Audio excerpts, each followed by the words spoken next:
नमस्कार दोस्तों, अपने YouTube चैनल ग्रामीण कोचिंग क्लासेज में आप सभी का स्वागत है। प्यारे दोस्तों, आज हम राजस्थान के भौतिक प्रदेशों में पश्चिमी मरुस्थल को पढ़ेंगे। राजस्थान के 4 भौतिक प्रदेश हैं: पश्चिमी मरुस्थल, मध्यवर्ती अरावली, पूर्वी मैदान और दक्षिणी पूर्वी पठार। तो इनमें हम पढ़ेंगे आज पश्चिमी मरुस्थल के बारे में। तो पश्चिमी मरुस्थल का सबसे पहले हम देखेंगे विस्तार। तो विस्तार में हम देखें तो यदि हम राजस्थान को जलवायु के आधार पर देखें, एक बार राजस्थान को जलवायु के आधार पर हम देखें तो राजस्थान 5 प्रकार की जलवायु में, यानी राजस्थान में 5 प्रकार की जलवायु पाई जाती है। और इन जलवायु में देखो, जो 50 सेंटीमीटर समवर्षा रेखा है, कौन सी समवर्षा रेखा?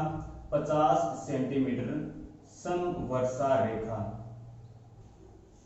समवर्षा रेखा, ये जो रेखा है ये राजस्थान को लगभग समान 2 भागों में बांटती है। कौन सी समवर्षा रेखा है ये? 50 सेंटीमीटर समवर्षा रेखा। ये जो लाइन है ये है 50 सेंटीमीटर समवर्षा रेखा। अब देखो, समवर्षा रेखा क्या होती है? समान वर्षा वाले स्थानों को मिलाने वाली रेखा। समवर्षा रेखा क्या होती है? समान वर्षा वाले स्थानों को मिलाने वाली जो रेखा होती है उसको कहा जाता है समवर्षा रेखा। और ये जो लाइन है, यहाँ पर वर्षा की समान मात्रा कितनी है? 50 सेंटीमीटर है, इसलिए इस रेखा को बोला जाता है 50 सेंटीमीटर समवर्षा रेखा, इसको बोला जाता है। ठीक है ना। और ये जो 50 सेंटीमीटर समवर्षा रेखा है ये राजस्थान को 2 भागों में बांटती है। ठीक है ना। और देखो, इसी 50 सेंटीमीटर समवर्षा रेखा से लेकर के, इस 50 सेंटीमीटर समवर्षा रेखा से लेकर के यहाँ पर ये जो कौन सी सीमा है, ये है हमारी अंतरराष्ट्रीय सीमा, पाकिस्तान के साथ लगती है, जिसका नाम है रेड क्लिफ रेखा। तो इस 50 सेंटीमीटर समवर्षा रेखा से लेकर के इस रेड क्लिफ रेखा तक ये जो भाग है इसको कहा जाता है पश्चिमी मरुस्थल। इसे क्या कहा जाता है? इसको ही कहा जाता है पश्चिमी मरुस्थल।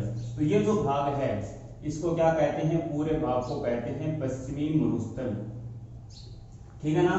अब देखो, ये जो समवर्षा रेखा है यहां पर देखो, ये क्या है?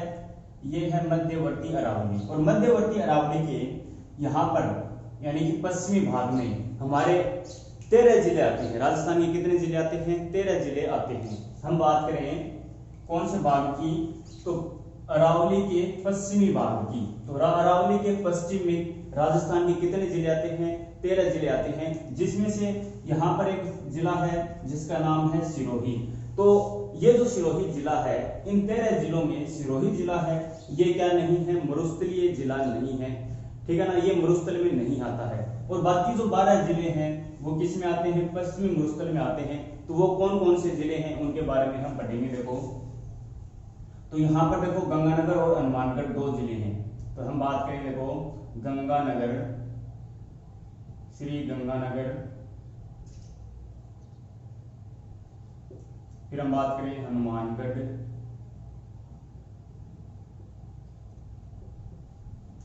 चूरू, झुंझुनू,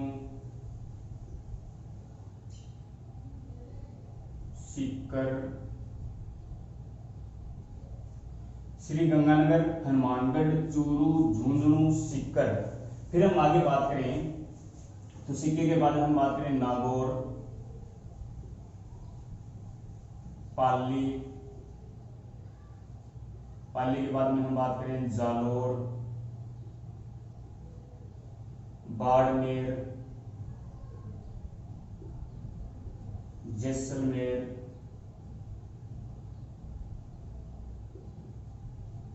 जोधपुर और एक है बीकानेर। तो ये कितने जिले हैं? देखो, 12 जिले हैं। श्री गंगानगर, हनुमानगढ़, चूरू, झुंझुनू, सीकर, नागौर, पाली, जालोर, बाड़मेर, जैसलमेर, जोधपुर और बीकानेर। इस प्रकार से ये जो 12 जिले हैं ये हमारे पश्चिमी मरुस्थल में आते हैं। तो हम बात करें, देखो, कि पश्चिमी मरुस्थल में कौन कौन से जिले आते हैं। तो पश्चिमी मरुस्थल में जिले आते हैं श्री गंगानगर, हनुमानगढ़, चूरू, झुंझुनू, सीकर, नागौर, पाली, जालोर, बाड़मेर, जैसलमेर, जोधपुर और बीकानेर। ठीक है ना। तो पश्चिमी मरुस्थल में टोटल जिलों की संख्या कितनी है? 12 है। तो हम बात करें पश्चिमी मरुस्थल का कुल क्षेत्रफल कि पश्चिमी मरुस्थल है ये कितने क्षेत्रफल में फैला हुआ है, तो देखो 1,75,000 वर्ग किलोमीटर। तो इसका क्षेत्रफल कितना है? लगभग 1,75,000 वर्ग किलोमीटर में ये पश्चिमी मरुस्थल है ये फैला हुआ है। ये देखो हमारे पूरे राजस्थान का लगभग 2/3 भाग है। कितना है? 2/3 भाग। तो ये भी हमें ध्यान में रखना है कि लगभग कितना भाग है? ये 2/3 भाग। हम प्रतिशत की बात करें तो लगभग 61.11% भाग पर क्या है? मरुस्थल है। तो देखो पश्चिमी मरुस्थल का विस्तार है ये राजस्थान में कितना है? 1,75,000 वर्ग किलोमीटर, यानी कि 61.11%। पूरे राजस्थान का 61.11% जो भाग है वो क्या है? मरुस्थल है। यानी कि कितना भाग हो गया? ये लगभग 2/3 भाग हो गया है। लेकिन वर्तमान में एक क्वेश्चन है ये पूछा गया था सेकंड ग्रेड टीचर में कि इसरो के अनुसार पश्चिमी मरुस्थल का विस्तार है ये कितने प्रतिशत भाग पर है। तो हम बात करें इसरो के अनुसार। किसके अनुसार? इसरो के अनुसार कितने भाग पर? 67% भाग पर क्या है? हमारे मरुस्थल का विस्तार है। ठीक है ना? कितने भाग पर है? 67% भाग पर क्या है? पश्चिमी मरुस्थल यानी कि इस मरुस्थल का विस्तार हो चुका है। अब देखो इस 67% भाग है और इसमें क्षेत्रफल कितना आता है? तो इसमें क्षेत्रफल आता है लगभग 2,09,000 वर्ग किलोमीटर। 2,09,000 वर्ग किलोमीटर।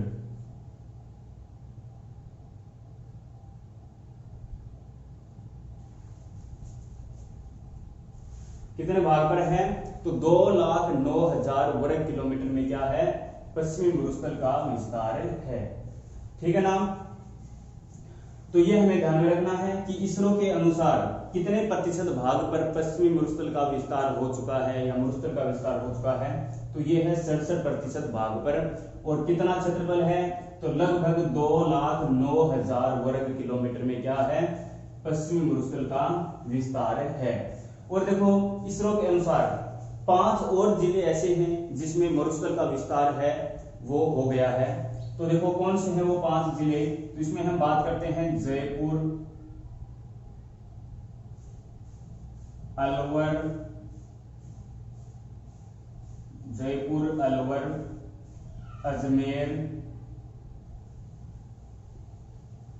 अजमेर के बाद हम बात करें राजसमंद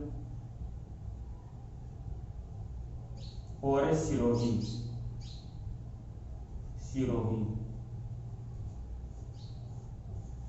तो इसरो के अनुसार हम बात करें तो राजस्थान के 5 जिले और यानी 12 जिले तो पहले से ही हैं ये, और 5 जिले जयपुर, अलवर, अजमेर, राजसमंद और सिरोही। इन जिलों में भी मरुस्थल का विस्तार है वो शुरू हो गया है और लगभग 9,000 वर्ग किलोमीटर में मरुस्थल का विस्तार हो चुका है। तो इस प्रकार से 67% भाग पर क्या है? हमारे मरुस्थल का विस्तार हो चुका है, यानी 2,09,000 वर्ग किलोमीटर में मरुस्थल फैल चुका है। तो ये है इसरो के अनुसार। तो हमें ध्यान रखना है कि वैसे देखो कि पश्चिमी मरुस्थल है वो कितने भाग पर है? तो 1,75,000 वर्ग किलोमीटर, लगभग 2/3 भाग, 61.11%। लेकिन हमें ध्यान रखना है इसरो के अनुसार भी तो 67% भाग पर है ये मरुस्थल है और ये है 2,09,000 वर्ग किलोमीटर। और 5 जिले और ऐसे हैं जिनमें मरुस्थल का विस्तार हो चुका है, जयपुर, अलवर, अजमेर, राजसमंद और सिरोही। अब हम बात करते हैं कि ये जो पश्चिमी मरुस्थल है इसका हम बात करें विस्तार की, तो इसका विस्तार देखो क्या है? रेडक्लिफ रेखा से लेकर के 50 सेंटीमीटर समवर्षा रेखा तक ये जो पूरा भाग है ये क्या है? पश्चिमी मरुस्थल है। कौन सा भाग है? हम बात करें देखो ये हमारी अंतरराष्ट्रीय सीमा जो पाकिस्तान के साथ लगती है, यहां से ये जो 50 सेंटीमीटर समवर्षा रेखा है यहां तक ये जो पूरा भाग है ये क्या है? हमारा मरुस्थलीय भाग है जिसे कहा जाता है थार का मरुस्थल। कौन सा मरुस्थल कहा जाता है इसे? इसे कहा जाता है थार का मरुस्थल। थार का मरुस्थल। इसी थार के मरुस्थल को हमारे राजस्थान के पश्चिमी भाग में थली के नाम से जाना जाता है। किसके नाम से? थली के नाम से जाना जाता है। तो ध्यान रखना है कि ये जो थार का मरुस्थल है, इसको पश्चिमी राजस्थान में स्थानीय भाषा में क्या कहते हैं? थली कहते हैं, थली। ठीक है। और देखो हम बात करें तो विश्व के जितने भी मरुस्थल हैं, उन सभी मरुस्थलों में यहाँ पर सबसे ज्यादा खेती की जाती है और यहाँ पर सबसे ज्यादा वानस्पतिक और जैविक विविधता पाई जाती है और यहाँ पर सबसे ज्यादा जनसंख्या घनत्व पाया जाता है। इस कारण ये विश्व का सबसे धनी मरुस्थल कहा जाता है। इसे क्या कहते हैं? विश्व का सबसे धनी मरुस्थल कहा जाता है। तो हम बात करें देखो तो यहाँ पर सबसे ज्यादा क्या की जाती है? खेती की जाती है। यहाँ पर जैविक और वानस्पतिक, जैव या वानस्पतिक विविधता सबसे ज्यादा पाई जाती है और सबसे ज्यादा यहाँ पर जनसंख्या घनत्व पाया जाता है। जनसंख्या घनत्व सबसे ज्यादा यहाँ पर पाया जाता है। इस कारण इस क्षेत्र को, यानी कि जो हमारा पश्चिमी मरुस्थल है, ये थार का मरुस्थल है, ये विश्व का सबसे धनी मरुस्थल है। ठीक है ना। तो विश्व के जितने भी मरुस्थल हैं, उन सभी मरुस्थलों में हम बात करें तो थार का मरुस्थल है, यहाँ पर सबसे ज्यादा खेती की जाती है, सबसे ज्यादा जैविक या वानस्पतिक विविधता पाई जाती है, सबसे ज्यादा जनसंख्या घनत्व पाया जाता है। इस कारण इस मरुस्थल को विश्व का सबसे धनी मरुस्थल कहा जाता है। विश्व का सबसे धनी मरुस्थल कहा जाता है। ठीक है, इसे कहते हैं विश्व का सबसे धनी मरुस्थल। अब हम बात करें कि ये जो पश्चिमी मरुस्थल है, इस पश्चिमी मरुस्थल को हम दो प्रकार से पढ़ेंगे। दो प्रकार कौन कौन से हैं? तो वो देखो कि इस मरुस्थल को 25 सेंटीमीटर समवर्षा रेखा है, ये दो भागों में बांटती है। तो हम बात करें 25 सेंटीमीटर समवर्षा रेखा की, तो ये है 25 सेंटीमीटर समवर्षा रेखा। और ये 25 सेंटीमीटर समवर्षा रेखा है, इस पश्चिमी मरुस्थल को दो भागों में बांटती है। दो भाग कौन से हो गए? तो इसके दो भाग हैं। एक भाग का बात करें तो देखो 25 सेंटीमीटर समवर्षा रेखा से ये जो भाग है, सीमा रेखा, अंतरराष्ट्रीय सीमा रेखा का जो भाग है, ये पूरा भाग, यानी अंतरराष्ट्रीय सीमा रेखा से 25 सेंटीमीटर समवर्षा रेखा का जो भाग है, इसको तो कहा जाता है शुष्क मरुस्थल। इसे क्या कहते हैं? इसको कहते हैं शुष्क मरुस्थल।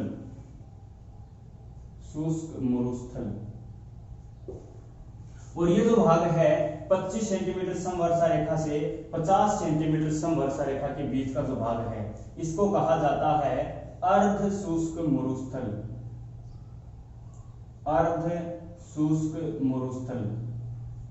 इसको कहा जाता है अर्ध शुष्क मरुस्थल।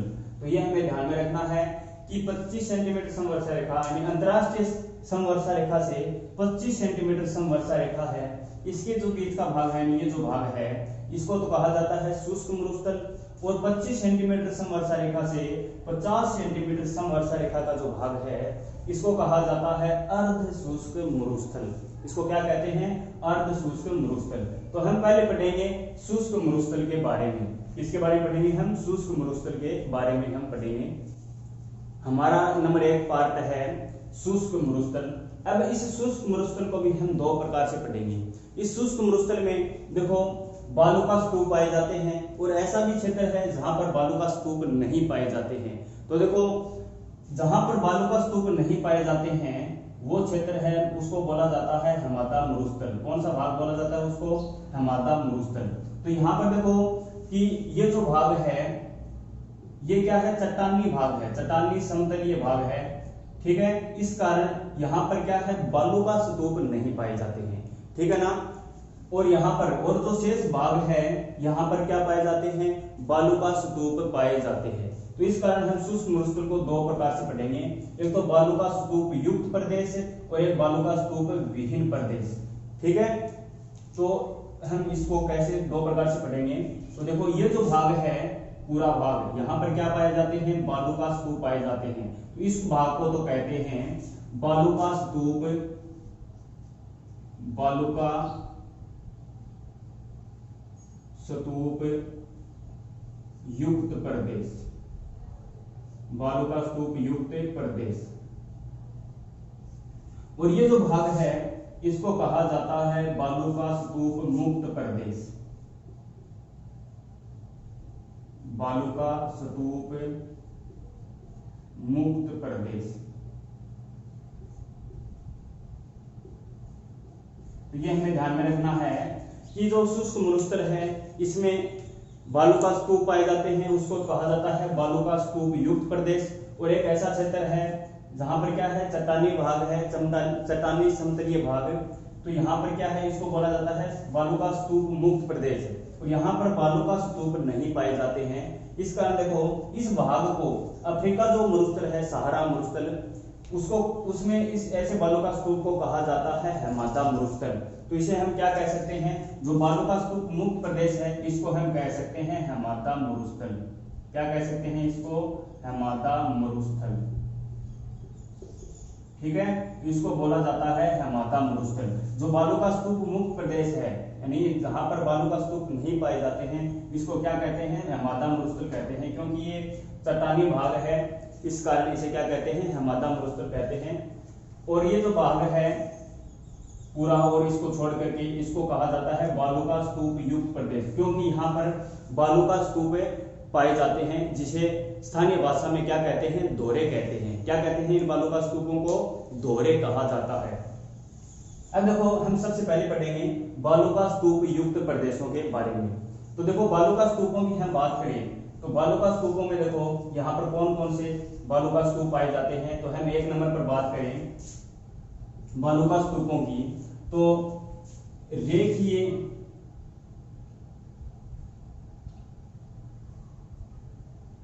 बालुका स्तूप या पवनानुवर्ती या अनुदैर्ध्य बालुका स्तूप। हम बालुका स्तूपों की बात करें तो यहां पर देखो हम एक नंबर पर क्या पढ़ेंगे, रेखीय पवनानुवर्ती या अनुदैर्ध्य बालुका स्तूप। तो ये जो बालुका स्तूप होते हैं ये हवाओं की दिशा के समांतर बनते हैं। तो देखो ये बालुका स्तूप कैसे बनते हैं, तो हम बालुका स्तूपों की बात करें तो पवनानुवर्ती, रेखीय या अनुदैर्ध्य जो बालुका स्तूप होते हैं ये हवाओं की दिशा के समांतर बनते हैं।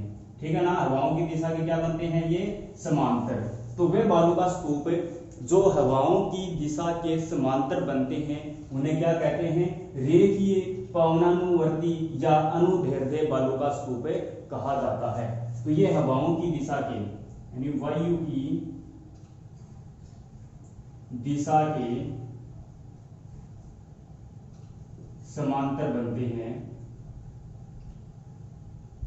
कैसे बनते हैं, वायु की दिशा के समांतर। इस कारण इन्हें कहा जाता है रेखीय पवनानुवर्ती या अनुदैर्ध्य बालुका स्तूप इन्हें कहा जाता है। फिर हम बात करें 2 नंबर पर अनुप्रस्थ बालुका स्तूप।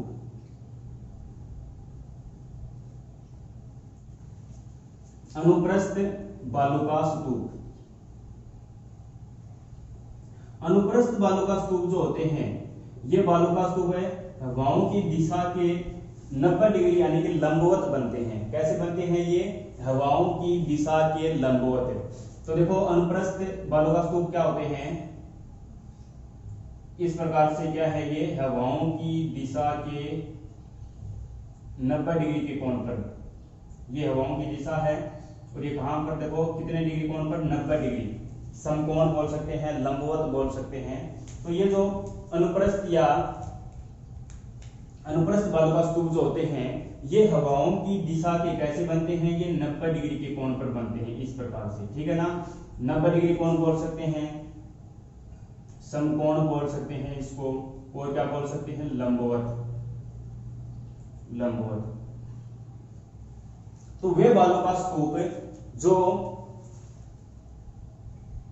हवाओं की दिशा के समकोण पर या 90 डिग्री के कोण पर या लंबवत बनते हैं उसे क्या कहते हैं, अनुप्रस्थ बालुका स्तूप कहा जाता है।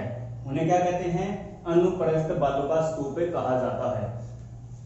एक बार हम रेखीय पवनानुवर्ती या अनुदैर्ध्य के विस्तार की बात करें तो ये जो बालुका स्तूप होते हैं ना, रेखीय पवनानुवर्ती या अनुदैर्ध्य, ये सबसे ज्यादा पाए जाते हैं जैसलमेर जिले में। कहां पर पाए जाते हैं सबसे ज्यादा ये? तो सर्वाधिक की बात करें हम तो सर्वाधिक ये पाए जाते हैं जैसलमेर जिले में।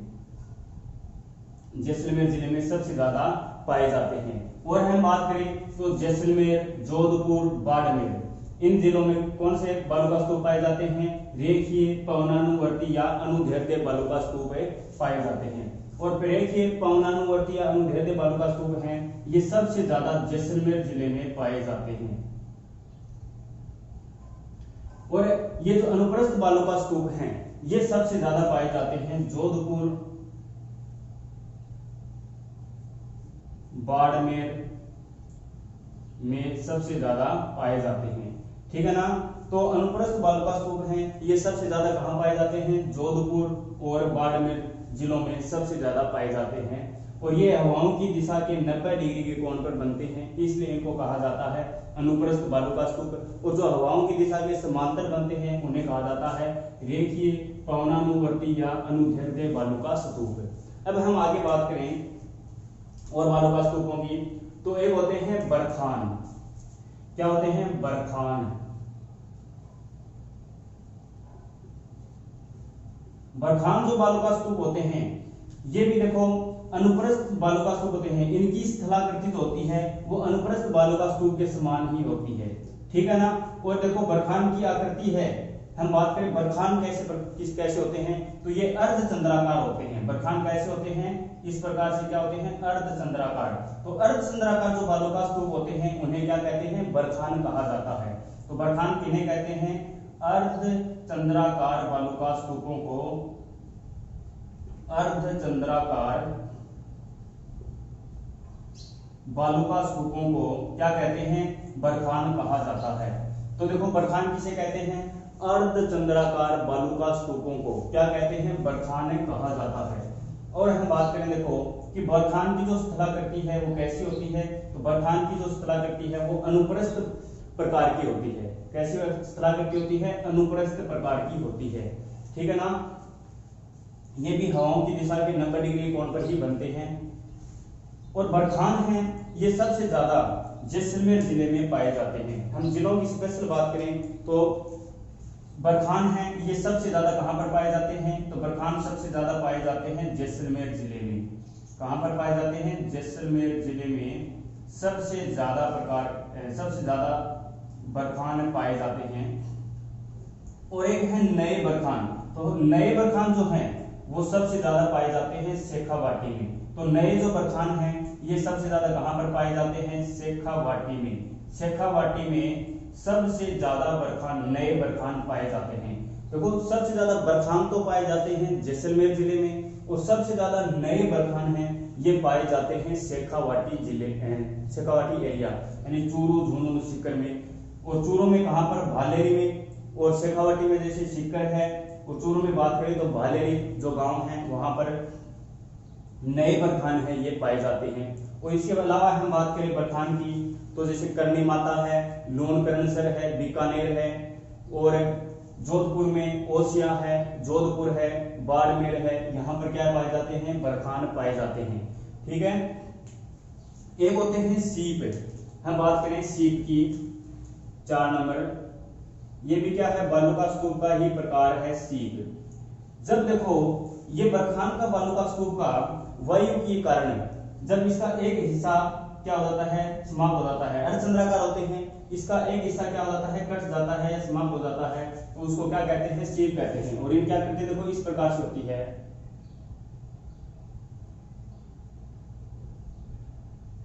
इस प्रकार से। ठीक है ना? तो ये क्या होते हैं? सीप होते हैं। और कुछ इस प्रकार से देखो, ये होते हैं सीप। ठीक है ना? जब बरखान का एक हिस्सा कट जाता है, समाप्त हो जाता है, तो उनको क्या कहते हैं? सीप कहते हैं। और ये जो सीप होते हैं ये लंबी ढलान के बालुका स्तूप होते हैं। इनकी ढलान क्या होती है? लंबी होती है। तो ये लंबी ढलान के बालुका स्तूप होते हैं। तो लंबी ढलान के बालुका स्तूपों को क्या कहते हैं? सीप कहते हैं। इसके अलावा हम बात करें तो देखो बालुका स्तूपों की, तो एक है पैराबोलिक बालुका स्तूप। पैराबोलिक बालुका स्तूप, पैराबोलिक जो बालुका स्तूप होते हैं इनकी आकृति होती है परवलय के समान। देखो इस प्रकार से इनकी आकृति होती है परवलयाकार।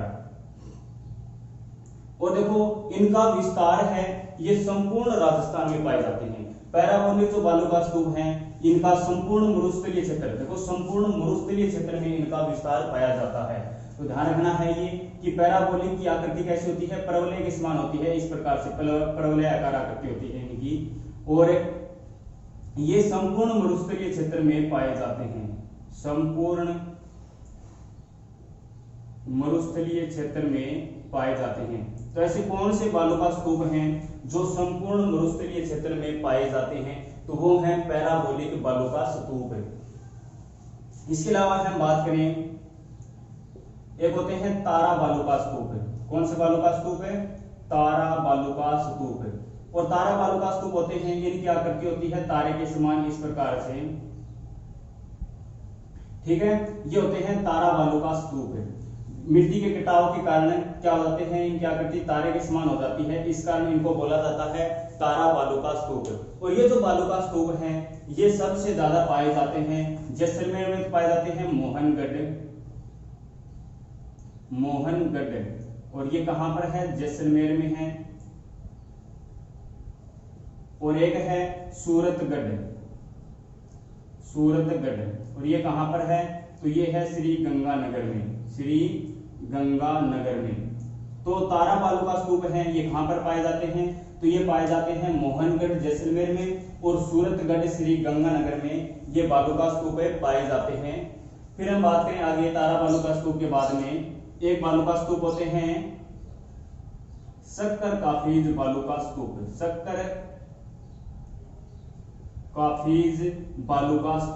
तो देखो ये सक्कर काफिज बालुका स्तूप क्या होते हैं, तो ये जो बालुका स्तूप होते हैं ये देखो छोटी छोटी झाड़ियों,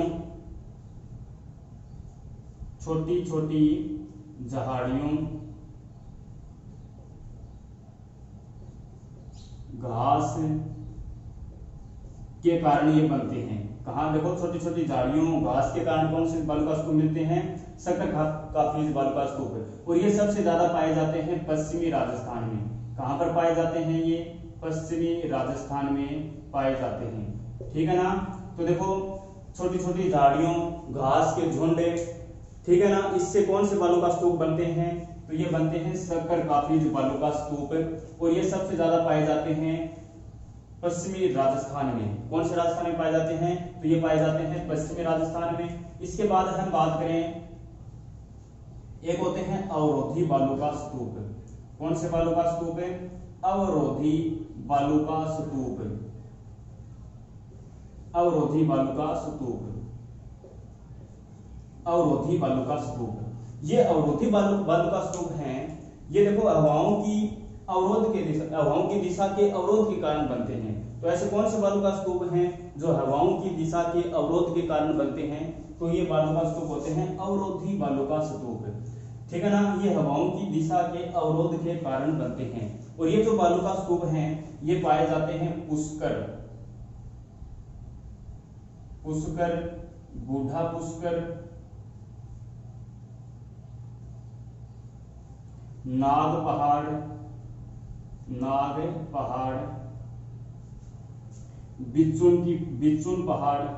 बिचुन पर्वत। और हम आगे बात करें तो जोबनेर और सिक्कर की पहाड़ियां। इन क्षेत्रों में ये कौन से बालुका स्तूप पाए जाते हैं, अवरोधी बालुका स्तूप पाए जाते हैं। तो अवरोधी बालुका स्तूप कहां पाए जाते हैं, तो ये पाए जाते हैं पुष्कर, बूढ़ा पुष्कर, नाग पहाड़, बिचुन पर्वत, जोबनेर, सिक्कर की पहाड़ियां। इन क्षेत्रों में कौन से बालुका स्तूप पाए जाते हैं, ये पाए जाते हैं अवरोधी बालुका स्तूप। और एक होता है नेटवर्क बालुका स्तूप। कौन सा बालुका स्तूप होता है, नेटवर्क बालुका स्तूप।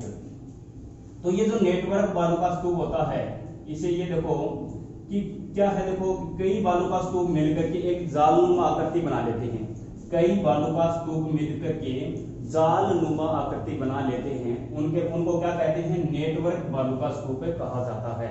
तो ये है बालुका स्तूप। देखो हम पश्चिम मरुस्थल को दो भाग कौन से भागों में बांटा है, तो पश्चिम मरुस्थल में एक तो है देखो शुष्क मरुस्थल और एक है अर्ध शुष्क मरुस्थल। और शुष्क मरुस्थल में भी देखो इसके दो भाग किए हमने, बालुका स्तूप युक्त प्रदेश और एक हमने किया बालुका स्तूप मुक्त प्रदेश।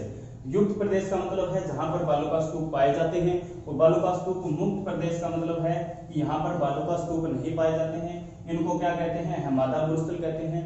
और देखो बालुका स्तूप युक्त प्रदेश में हमने क्या पढ़ा है, बालुका स्तूपों के बारे में पढ़ा है। तो बालुका स्तूपों में एक नंबर क्या है, रेखीय पवनानुवर्ती या अनुदैर्ध्य बालुका स्तूप। तो रेखीय बालुका स्तूप क्या होते हैं, ये हवाओं की दिशा के समांतर बनते हैं, इस कारण इनको रेखीय पवनानुवर्ती या अनुदैर्ध्य बालुका स्तूप कहते हैं। और ये सबसे ज्यादा पाए जाते हैं जैसलमेर जिले में। फिर हम बात करें अनुप्रस्थ बालुका स्तूपों की, तो अनुप्रस्थ बालुका स्तूप हैं ये हवाओं की दिशा के 90 डिग्री समकोण या लंबवत बनते हैं, इस कारण इनको कहा जाता है अनुप्रस्थ बालुका स्तूप। और ये सबसे ज्यादा पाए जाते हैं जोधपुर जिले में और बाड़मेर जिले में। फिर देखो हमने बात की बरखान की, तो बरखान जो होते हैं ये होते हैं अर्धचंद्राकार बालुका स्तूप, और इनकी स्थलाकृति होती है अनुप्रस्थ प्रकार की, ठीक है ना। और ये जो बालुका स्तूप हैं ये सबसे ज्यादा पाए जाते हैं जैसलमेर जिले में, और सबसे ज्यादा नए बरखान पाए जाते हैं शेखावाटी में। देखो बरखान तो सबसे ज्यादा पाए जाते हैं जैसलमेर जिले में, और सबसे ज्यादा नए बरखान पाए जाते हैं शेखावाटी क्षेत्र में, ठीक है। फिर हम बात करें आगे सीप। जब बरखान का एक हिस्सा हट जाता है या मतलब वायु के कारण एक हिस्सा इसका हट जाता है तो इसको कहते हैं सीप, और ये लंबी ढलान के बालुका स्तूप होते हैं, ठीक है। इसके बाद है पैराबोलिक बालुका स्तूप। ये जो बालुका स्तूप होते हैं इनकी आकृति होती है प्रवलय के समान होती है इनकी आकृति, इस प्रकार से। और ये देखो संपूर्ण मरुस्थलीय क्षेत्र में पाए जाते हैं। पैराबोलिक बालुका स्तूप हैं ये संपूर्ण मरुस्थलीय क्षेत्र में पाए जाते हैं। फिर बात करें हम तारा बालुका स्तूप की, तो आकृति देखो मिट्टी के कटाव के कारण इनकी आकृति है वो कैसी हो जाती है, तारे के समान हो जाती है।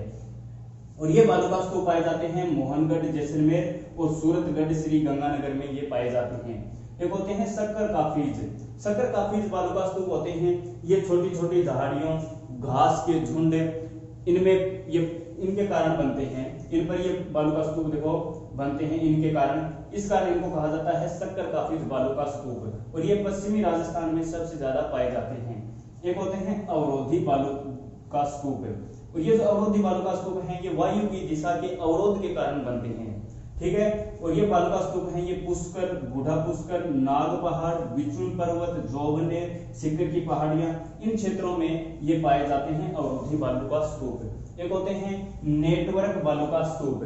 ये नेटवर्क बालुका स्तूप होते हैं, ये देखो क्या है कि कई बालुका स्तूप मिलकर के एक जालनुमा आकृति बना लेते हैं। कई बालुका स्तूप मिलकर के कैसी आकृति बना लेते हैं, जालनुमा आकृति बना लेते हैं, जिनको कहा जाता है नेटवर्क बालुका स्तूप। और एक होते हैं दर्यन, ये भी आपको ध्यान में रखना है। कैसे बालुका स्तूप, दर्यन बालुका स्तूप। देखो दर्यन क्या होते हैं कि ये वनस्पति यहाँ पर क्या, जो दर्यन बालुका स्तूप होते हैं इन पर वनस्पति नहीं पाई जाती है, ये इस प्रकार से होते हैं। देखो यहाँ पर क्या है, लहरदार आकृति पाई जाती है, वनस्पति विहीन होते हैं, और इन पर आकृति कैसी होती है, लहरदार। तो वे बालुका स्तूप जहां पर लहरदार आकृति मिलती है और वनस्पति विहीन बालुका स्तूप होते हैं उनको कहा जाता है दर्यन बालुका स्तूप।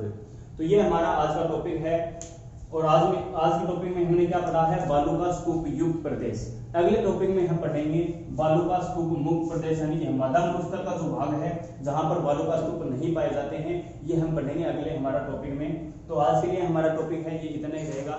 बहुत बहुत धन्यवाद आप सभी।